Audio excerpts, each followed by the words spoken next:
હવે વાત કરીશું ઠંડીની।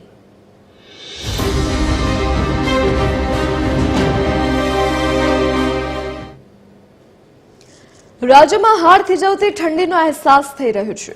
રાજ્યનું લઘુત્તમ તાપમાન ઘટતા ઠંડીનો ચમકારો જોવા મળ્યો છે। ઠંડા સૂકા પવનથી રાજ્યમાં હાડ થીજવતી ઠંડીનો અહેસાસ થઈ રહ્યો છે। 10 ડિગ્રી તાપમાન સાથે દાહોદ, નલિયા રાજ્યના ઠંડા શહેર રહ્યા છે। તો અમદાવાદનું લઘુત્તમ તાપમાન 14.2 ડિગ્રી નોંધાયું છે, તો સુરતનું 18 ડિગ્રી તાપમાન નોંધાયું।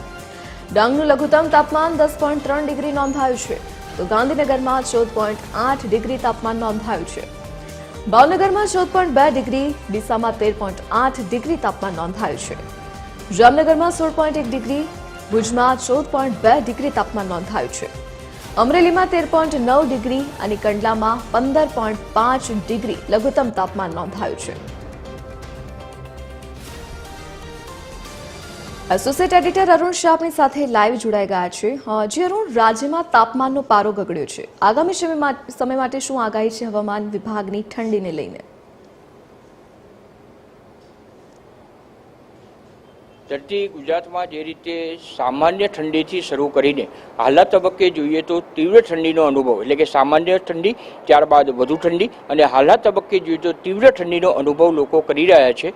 હવામાન વિભાગની જે રીતે આગાહી કરવામાં આવી છે તે મુજબ તાપમાન દિવસે દિવસે ઓછું થતું ગયું છે। પરિણામે કહી શકાય કે ગુજરાતમાં ઠંડીનું પ્રમાણ વધતું રહ્યું છે। હાલના તબક્કે જોઈએ તો સૌથી વધુ ઠંડીના જે શહેરો રહ્યા છે તેમાં સૌથી મોખરાનું જો શહેર હોય તો નલિયાને વટાવીને હાલના તબક્કે દાહોદમાં રાજ્યમાં સૌથી વધુ ઠંડી પડી છે। અને પ્રાપ્ત થયેલી વિગત મુજબ જે તાપમાન રહ્યું છે તે દાહોદનું તાપમાન 10 ડિગ્રી રહેવા પામ્યું છે। પરિણામે ત્યાં વધુ તીવ્ર ઠંડીનો અનુભવ લોકો કરી રહ્યા છે। ત્યાર પછીના સ્થાને જોઈએ તો નલિયાનું તાપમાન પણ 10 ડિગ્રી કરતાં અંશે આની આસપાસ રહ્યું છે। પરિણામે નલિયા શહેરમાં નંબરના સ્થાને ઠંડીનો અનુભવ લોકો કરી રહ્યા છે। ત્યાર પછી જોઈએ તો જે રીતે કહી શકાય કે હાલના તબક્કે મહાનગરોમાં પણ 10 થી શરૂ કરીને હાલના તબક્કે શરૂ થયેલું તાપમાન હાલના તબક્કે 15 ડિગ્રી સુધીનું યથાવત વચ્ચેના સમયમાં દરમિયાન જે તાપમાન રહ્યું છે એ તાપમાન રહ્યું છે। પરિણામે હાલના તબક્કે તીવ્ર ઠંડીનો અનુભવ કરી રહ્યા છે। વહેલી સવારે જોઈએ તો હાલના તબક્કે ધુમ્મસનું વાતાવરણ પણ રહેવા પામ્યું છે। પરિણામે વાહનો જે પસાર થાય છે તેને અકસ્માત નિવારણ માટેની સજાગતા અને જાગૃતિના ભાગરૂપે વાહનોની લાઇટ ચાલુ રાખવી પડે છે।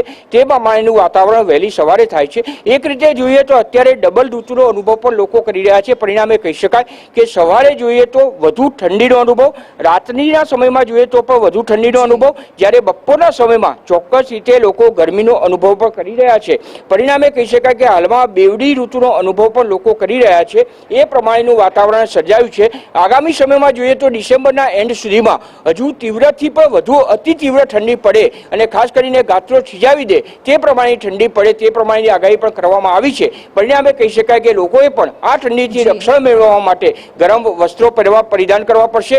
તેમજ ખાસ કરીને કાનને ઢાંકેલા રાખે જેથી શરદી સહિતના જે રોગો થાય તેમાંથી મુક્તિ મળે તે માટે લોકોએ પણ જાગૃત રહેવું પડશે। જી ધરતી। જી અરુણ, વિગત સાથે જોડાવા બદલ આપનો આભાર। તો રાજ્યમાં